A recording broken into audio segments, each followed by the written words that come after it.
Alright, let's go ahead and take a look at what are known as the built-in effects.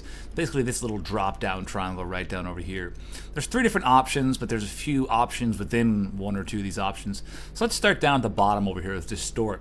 This would essentially be if you needed to distort an image, either a still image or even a video, in an instance of needing to, let's say, composite it onto a wall somewhere, maybe a sign you're putting on a building of some kind.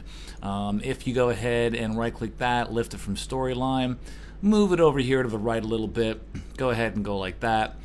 You'll kind of get the idea of what I mean. We go ahead and re-angle this up like that, get that out of his way, and move that like that. Boom. You'll see, you know, basically if you're going to composite a TV screen onto something, green screen, something like that, you'd have to set it up ahead of time, but you get the general idea of what I mean. Let's go ahead and Command Z out of that all the way back to over here, and let's keep going to make this normal again, or you could have simply hit reset over there, I suppose. So now let's go to the next one up, which is crop. Now in crop there are three different options. There's trim, crop, and Ken Burns. Ken Burns is basically if you're going to set a beginning and ending for a zoom, presumably for a photograph of some kind, but you can do it here in a video as well. If you go here to the beginning, your start is going to be your green, so let's say you wanted to start the frame over here on this character only, and let's say you wanted it to end on the other character over here. Or actually, I'm probably going to want to reverse that because he's still in the frame at the end. So we got our start over there and our end over there. And if you hit play at the beginning, you'll see that here on the timeline. Let's go ahead and delete them. And if you hit play over here from the beginning, you'll see your start frame is where the camera starts on, and it gets this slow pan over to the character over there.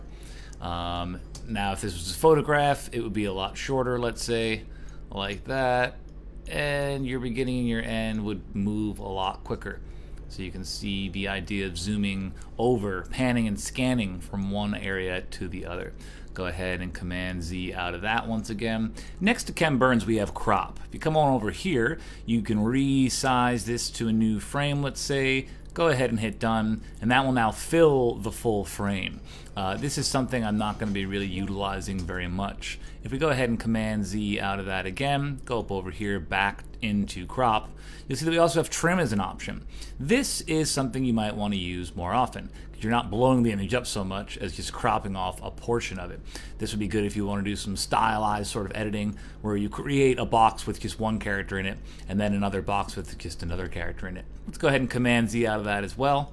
And last but not least, we go up to transform. This is where you can resize an image by dragging it from a corner. You can mess with the aspect ratio by dragging it from a side. But you can also, if you drag like this, you'll see that little flip happens when you go like that across the image. Or if you drag that up far enough, it'll flop over on top of itself as well. So this is another quick way to do something like this in addition. Now all of these manipulations that are happening over here can also be manipulated over here by these sliders and different buttons. Now if you go ahead and drag on this, you'll see you can see the numbers moving over to the right. Now this is where something comes into editing which is known as keyframing. So why don't we go ahead and take a moment and talk about that.